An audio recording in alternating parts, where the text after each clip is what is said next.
اعوذ باللہ من الشیطان الرجیم بسم اللہ الرحمن الرحیم۔ مشکات المصابیح کی 4515 حدیث میں حضرت جابر رضی اللہ تعالیٰ عنہ بیان کرتے ہیں، رسول اللہ صلی اللہ علیہ وسلم نے فرمایا، ہر بیماری کے لیے دوائی ہے، جب دوائی بیماری کے موافق ہو جاتی ہے تو مریض اللہ تعالیٰ کے حکم سے صحت یاب ہو جاتا ہے۔ اس میں آہستہ آہستہ کوئی جلدی نہ کریں، اپنی باڈی کو عادت ڈالیں، ٹھیک ہے۔ جو چیز آپ اس میں سے کھا سکتے ہیں، اگر کلیجی کھا سکتے ہیں تھوڑی تھوڑی کلیجی شروع کر دیں، مردہ کھا سکتے ہیں، دل کا گوشت چیک کر لیں، تکے بنا کے دیکھ لیں، عام سالن میں شامل کر لیں۔ گردے مغز وغیرہ یہ چھوٹے بڑے کا کوئی مسئلہ نہیں، صرف نہیں کوئی ایشو نہیں، صرف کلیجی بڑی چاہیے، ہاں، باقی گردے کا کوئی مسئلہ نہیں، نہ مغز کا، نہ اس کو چھوٹا بڑا جو مرضی ہو جائے۔ مغز تو اتنا ایزی ہوگا نا کہ آپ اس کو ایگ میں شامل کر لیں، فرائیڈ ایگ ہوتا ہے نا، یا وہ جو بناتے ہیں آملیٹ بنانا ہے، بیچ میں آپ نے انڈا بھی ڈالا ہے، پیاز ٹماٹر بھی ڈالا ہے، بیچ میں تھوڑا سا مغز بھی ڈال دیں، اسی میں ہی پک جائے گا، نظر بھی نہیں آئے گا۔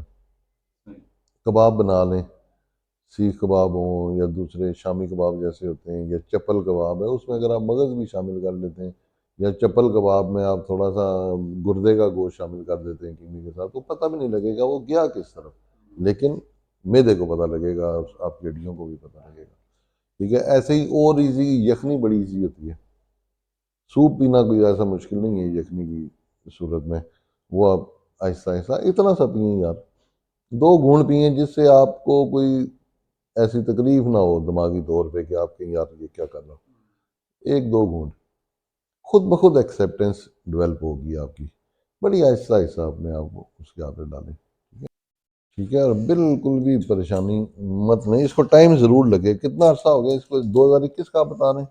جی 2019 سے مجھے پین ہو رہا تھا، اور پھر 2021 میں زیادہ سے ہو رہا تھا، ابھی وہ جو انفلٹریشن وغیرہ کی اس سے کافی گزارا ہوا ہے نا، بالکل سٹک کے ساتھ ہو جاتا ہے۔ ویژن بالکل نارمل چلیں گے تھوڑے عرصے میں انشاءاللہ۔ اس میں آپ اپنے ویڈیوز بنا سکتے ہیں، اپنے موبائل میں بنا لیں چلتے ہوئے، یا صبح جب اٹھتے ہیں کیا کنڈیشن ہوتی ہے، مسل وغیرہ سارے یہ بھی اسٹرانگ ہوتے ہیں؟ ہاں، یہ مسل اسٹرانگ بھی ہوں گے اور ریلیکس بھی ہوں گے۔ دیکھیں یہ جب آپ کا وہ انہوں نے لگایا نا سلسلہ زنجیر، آپ جو کہہ رہے تھے، وہ اس کی وجہ سے یہ پرابلم ہو ہے زیادہ، ٹھیک ہے، جس کی وجہ سے گیپ ایک تو کم ہوا، جوڑ کا گیپ کم ہوا، دوسرا جب مسلز کمزور ہوئے نا وہ سکڑنا شروع ہو گئے۔ کمزوری کسی بھی چیز میں آئے گی نا وہ سکڑ کے ختم ہو جاتی ہے، ٹھیک ہے۔ یہ ایک اللہ تعالیٰ کے قانون اس طرح کے بنے ہوئے ہیں ہمارے نا، کہ ان چیزوں کو تو سائنس بھی پروو کر چکی ہے کہ یار سردی سے چیزیں سکڑتی ہیں، گرمی سے پھیلتی ہیں، تو 5ویں کی سائنس میں ہم پڑھتے ہیں۔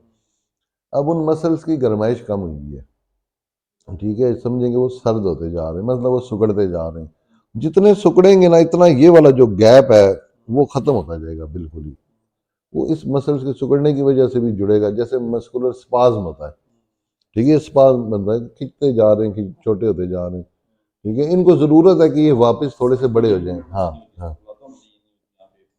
یا آپ اپنی ویڈیو ایک بنائیں تفصیلی اپنے لیے، ٹھیک ہے، پھر 2 مہینے بعد دوبارہ بنا کے دیکھیں آپ کو کتنا فرق محسوس ہوگا۔ وہ کارٹیلیج تو وہ تو آپ کی ریپیئر ہوگی نا، وہ تو یار ختم بھی نہیں ہوئی، اس پہ تو خالی کریکس آئے نا، ٹھیک ہے، وہ تو ختم بھی نہیں ہوئی۔ میں تو پہلے سوچ رہا تھا کہ اگر وہ فیمر ہیڈ ڈیمیج ہوا نا، آپ نے شروع میں کہا تھا، تو اگر فیمر ہیڈ ڈیمیج ہوا نا تو پھر زیادہ مشکل ہوتی، پھر بھی ٹھیک ہو جاتا، لیکن ایک ٹائم ڈیوریشن کا فرق آ جاتا ہے، ٹھیک ہے۔ جو بون آپ کی ڈیمیج ہوئی ہے نا، فریکچر ہوا ہے، اس میں کوئی کارٹیلیج نہیں ہوتی، ٹھیک ہے، کارٹیلیج فیمر ہیڈ پہ ہوتی ہے، تو وہ آپ کی بچت ہوئی ہے، ٹھیک ہے، تو وہ جو تھوڑی سی ڈیمیج ہوئی وہ آسانی سے ریپیئر ہو جائے گی، ٹھیک ہے۔ اصل مسئلہ آپ کو ان مسلز کا آئے گا، مسل کا سکڑاؤ اگر ختم نہیں ہوتا، یعنی ان کا چھوٹا پن ختم نہیں ہوتا، دوبارہ بڑے نہیں ہوتے، تو پھر وہ یہ کھچاؤ بھی کبھی ختم نہیں ہوگا نا، یعنی جو جوڑ کا گیپ کم ہوتا ہے نا وہ مسلز کی کھچاؤ کی وجہ سے ہوتا ہے، کہ اتنے سائز کا پٹھا ہے، وہ جب اتنا ہو جائے گا تو وہ ایسے ایک دوسرے کے ساتھ جوڑ ایسے جڑ جائے گا نا،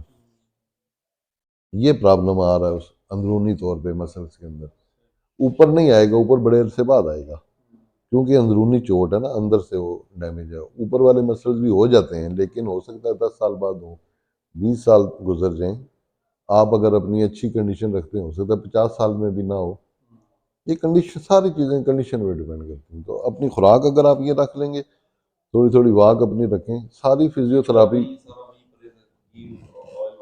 ہاں ہاں، یہ آئل یوز ہی نہیں کر سکتے، کوئی اس کا فائدہ کوئی نہیں نا. اگر اس کا کوئی فائدہ ہوتا ہے، یہ آپ کو شوگر بھی پیدا کرے گا، بلڈ پریشر بھی پیدا کرے گا، ہڈیوں کی کمزوری بھی یہ تیل پیدا کرے گا، کیونکہ اس کے اندر کاسٹک سوڈا ہے نا.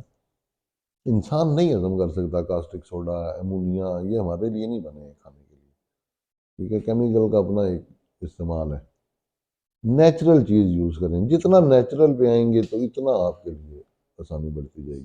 اور بھی تیل ہو سکتے ہیں، آپ بادام کا تیل نکلوا لیں، اپنا نکلوائیں گے، کسی کمپنی کا بوتل نہیں یوز کرنی ہم نے کہ یہ بڑا خالص ہے، یہ بڑا خالص ہے. وہ سٹیکر ہی خالص ہوتا ہے اوپر بس. اپنا بادام کا تیل نکلوا لیں، افورڈ کرتے ہیں بھائی، چلغوزے کا نکلوائیں، کاجو کا نکلوائیں، پستے کا تیل نکلوا لیں. ٹھیک ہے، اور کس چیز کا نکلے گا. اور اگر زیادہ میرے حساب سے اگر بیسٹ کرنا چاہتے ہیں تو پھر وہ کلونجی ہے، کیونکہ اللہ تعالیٰ نے کلونجی میں شفا رکھی ہوئی. کلونجی کا تیل نکلوا لیں، وہی 3,000 4,000 روپے کے جی شاید پڑے گی، نکلوائیں گے تو اس سے بھی اتنا بھی مہنگا نہیں ہے کہ بندہ بالکل افورڈ ہی نہ کر سکے. اس کو تھوڑی مقدار میں ڈال کے آپ یہ سمجھیں کہ آپ 3 ٹائم شفا کھا رہے ہوں گے یا 2 ٹائم، کیونکہ اللہ کے حکم کو میں نہیں ٹال سکتا کہ اس میں کوئی ایسی چیز ہم سوچیں کہ یہ نہیں ہو سکتی. سائنس کو ٹالا جا سکتا ہے، سائنس تو آج کچھ ہے کل کو بدل جائے گی. پہلے کہہ رہی تھی کہ جی انڈا جو ہے وہ بڑا اچھا ہوتا ہے صحت کے لیے، پھر کہہ رہی ہے کہ نہیں اچھا. 10 سال بعد یا 20 سال بعد نئی ریسرچ ہے نہیں، یہ انڈا تو نہیں اچھا. پھر وہ 10-20 سال وہ چلتا رہا، پھر ابھی نئی ریسرچ ہے نہیں یار وہ تو بہت اچھا ہوتا ہے.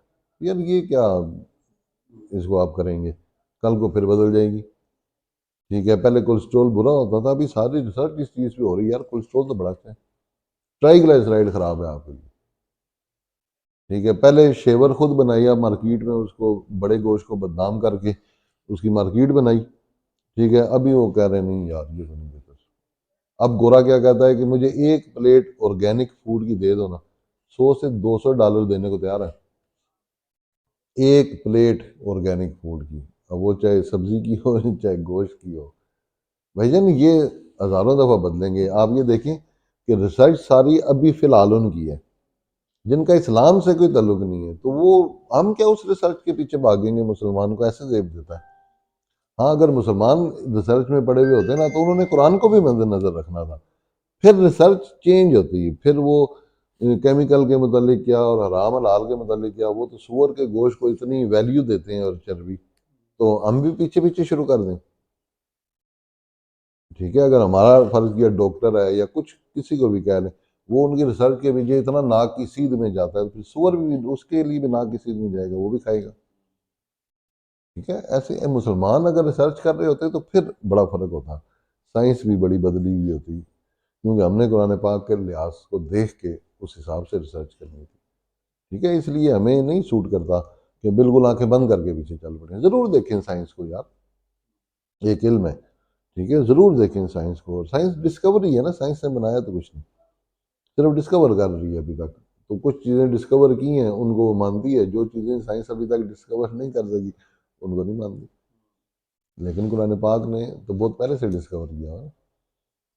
تو آپ سائنس بمقابلہ کوئی حالانکہ مقابلہ تو نہیں ہے، لیکن پھر بھی قرآن پاک سے آپ اس کا تقابل کر کے تو دیکھیں. تو اس لیے ہمیں قرآن پاک کے پیچھے زیادہ بہتر ہے ہمارے لیے.